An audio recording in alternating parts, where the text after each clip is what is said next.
I don't know what's going on with the Carolina Panthers. A lot of people thought, and Skip Bayless, I took shots at Skip before the show, and I think Skip, I think it was out of his mind when he thought that this Carolina Panther team could be a playoff-bound team. I think Matt Rhule has weighed out his welcome. I think he's going to be maybe the new Notre Dame coach or whoever.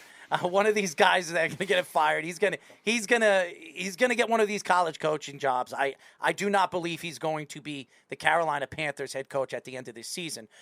I thought it was a good move bringing in Baker Mayfield. I think it was smart because we already know what Sam Darnold is. I'm a Jet fan, and I already know what he is. Is a guy that makes a lot of mistakes and forces the ball in windows you just start to shake your head with. But that's because of the Jets, because they're a bunch of idiots. But nevertheless, what are your thoughts to this team and what you've seen so far early in the season? So there's a lot to break down. I mean, let's start on the offensive side of the ball. Baker has not played very well. He's played really well in flashes. The offensive line hasn't played really well. They've played well in flashes. The wide receivers are not running the right routes at the right depths all the time. So what happens is you can't line all that up. So then you're 3 and out way more often than you should be. Against the Giants, they had something in the second half. I think it was their drives consisted of 3 plays, 5 plays, 3 plays, 3 plays, 4 plays. I mean, good luck, dude. Like, you're not doing anything unless you hit a 75-yarder like they did against the Browns to Robbie Anderson. That's the only way you can score.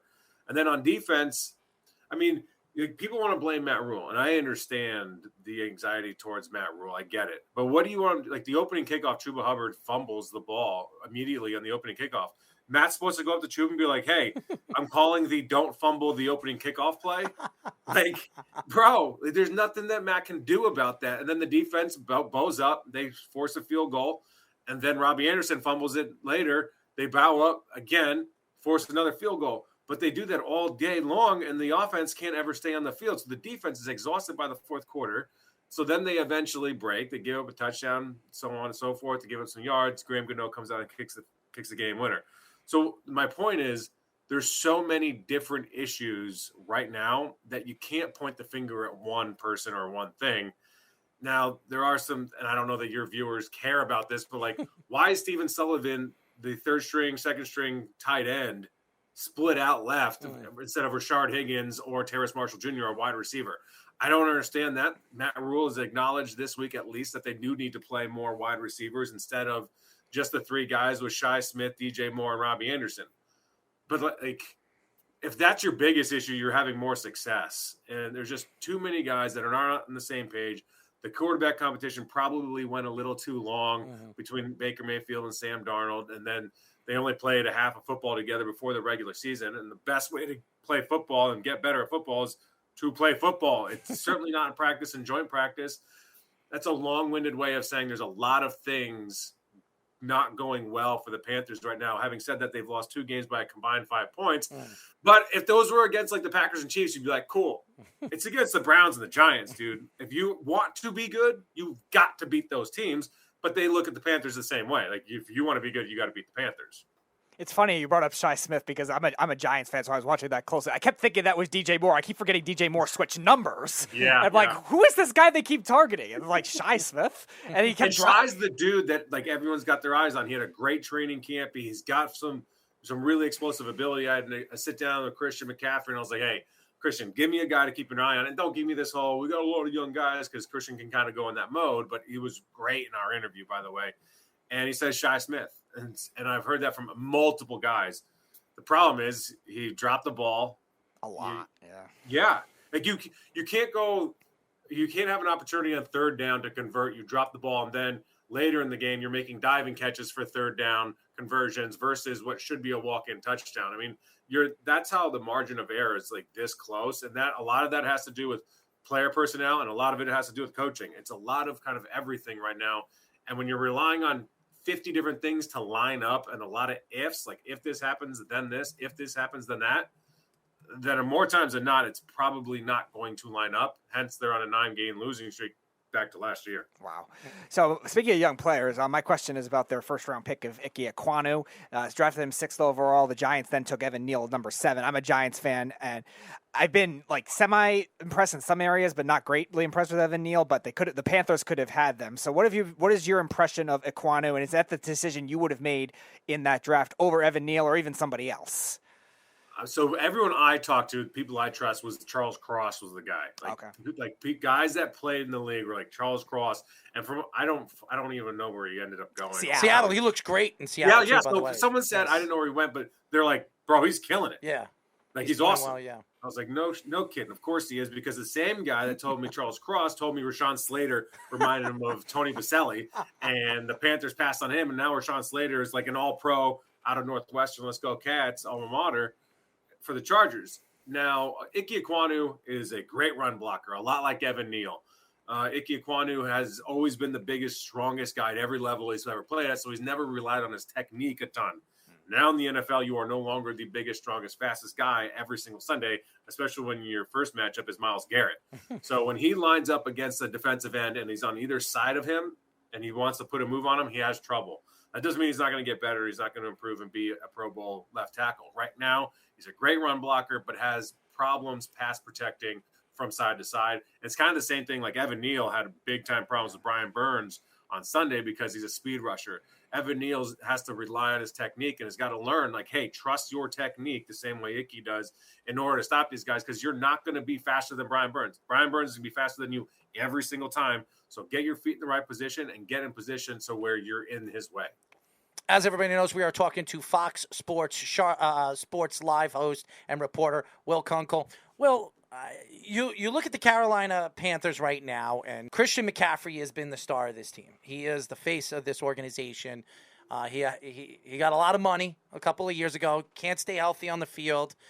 It's been a big problem. Fantasy sports owners can't stand him because he's a top 3 pick, and the man can't stay on the field. When he's on the field, he's a game changer.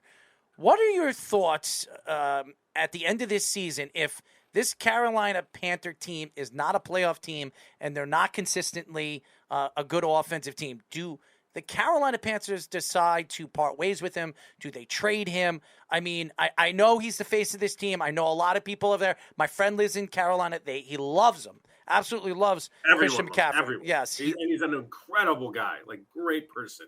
Yeah, and what's so interesting about him is not only is he dating one of the hottest supermodels out there,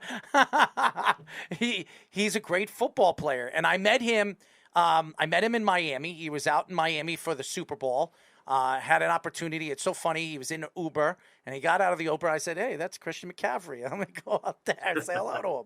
So I said hello to him, talked to him for 5 minutes, and very nice guy, really, really straight. And he's not that big. It's crazy. When you stand in front of him, he's stocky. He's a stocky kid. He's thick as hell. I mean, he's a fire hydrant. Yes. Is what he is. He's thick and strong as hell. I'm a stocky guy, too. I'm 230, 5'10", and that's probably where he's at. So when I had an opportunity to meet him, I'm like, wow, he's not that tall, but he's pretty big, but very nice guy. What are your thoughts to, where the Panthers go with him? Do they trade him? Do they try to get something back for him? I mean, unfortunately, he just hasn't stayed healthy. The problem is it's not that easy because it's a $62 million deal. Right. So if you're trying to get rid of him, there's a reason that you want to get rid of him, and whoever wants him has to be a running back away, which means you probably already have a quarterback with a massive salary and a defensive end with a massive salary and someone else with a huge salary. So who's going to be able to take on that big time contract, which means the Panthers would probably have to pay a portion of it as well. So I'd be surprised if it's able to work. The Panthers still got to figure out the quarterback situation of Baker, isn't it? So I don't know that it matters. And you probably want a guy like Christian McCaffrey around anyway. Now, maybe they've tried to figure something out and Christian's like, hey, he would never, ever request a trade, like at least not publicly, like ever. I'd be surprised if he even did it privately. But at some point, he's going to get real frustrated, and he's wasting his career here if they can't figure out how to do this. So I'd be surprised if they can just make the numbers work and trade that sizable contract. Well, look on the bright side. I mean, if they are a losing team and they don't win that many games this year, they have a very good quarterback class coming up. Maybe they get the number 1 pick and they get Bryce Young, and then there she blows. But as the Panthers do, they're going to be like the 7, 8, 9 pick, and then you got to give up the farm in this class to move up anywhere. You sound like all us Jet fans. You guys can't even suck right. See, the Jets, at least the Jets have gotten the top 5 picks. The problem is they'll take 3 quarterbacks within 5 years. And fail doing it, too, by the way. But hopefully Zach Wilson is the real deal. We'll see. They just have to go back to the 2009 draft. Just draft Mark Sanchez just outside the top 5. Could you and then stop? They'll be good. I mean, I don't have to hear you. I hear all these people. We have all these analysts on the show, ex-NFL players, and as soon as they find out I'm a Jet fan, they start laughing. They giggle. I mean, because like the last time you had success was the Bart Scott game. That's right. I don't even remind me. He's out here. He's an analyst out here. I love Bart. Yeah. He doesn't know anything about anything but football. But he thinks he knows boxing. He thinks he knows baseball. And by the way, he doesn't know anything about hockey. And when he talks about hockey, I'm like, dude, do you even know how to skate? Seriously. Yo, is there anything? I don't know that there's a sport that's worse to hear someone talk about that they don't know what they're talking about than hockey. Because you can spot it so fast. Like, you can hear enough about football. You can say enough things and like whatever. Hockey, it's like, what? So that's where the SNL skit came from. Let's do that hockey. Yeah, you have to have some kind of credibility to that. Best kid of all time, Peyton Manning, playing with those kids. Oh, yeah. Playing with those kids, man. That is one of the funniest skits I've ever seen in my entire life.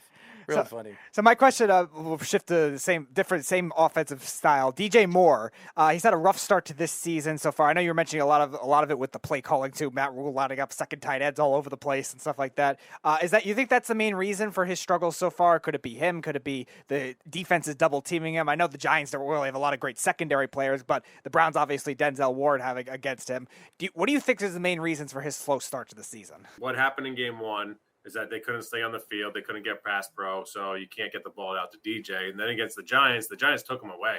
I mean, they went safety high, put him over DJ every single time. They doubled him all the time. So he just wasn't open. And then he obviously broke free for that one touchdown. But their game plan was to remove him from the game and make Robbie Anderson, Shi Smith beat him. And they weren't obviously able to do that. And guys like DJ, you got to be real creative to get him the ball if you're double teaming him, because you're not having the time to drop back 5-7 steps and wait for a double move for him to get open. So you got to bring him in motion. They tried that once and give him the ball. It didn't work out. They just got to get this offense on the same page. I was saying this on the radio here today. If this offense can click, it will be fun to watch. Now it might be too late in the season to where playoffs are out of the picture anyway, but if they can get it to click, it will be fun to watch if they can get on the same page from a timing standpoint and protection. But I mean, we're now in week 3, and here we go. And they're not a team that rolls out, a stud quarterback every single weekend like Patrick Mahomes and Aaron Rodgers, so you know what you're going to get. We don't know what we're going to get every weekend with these guys.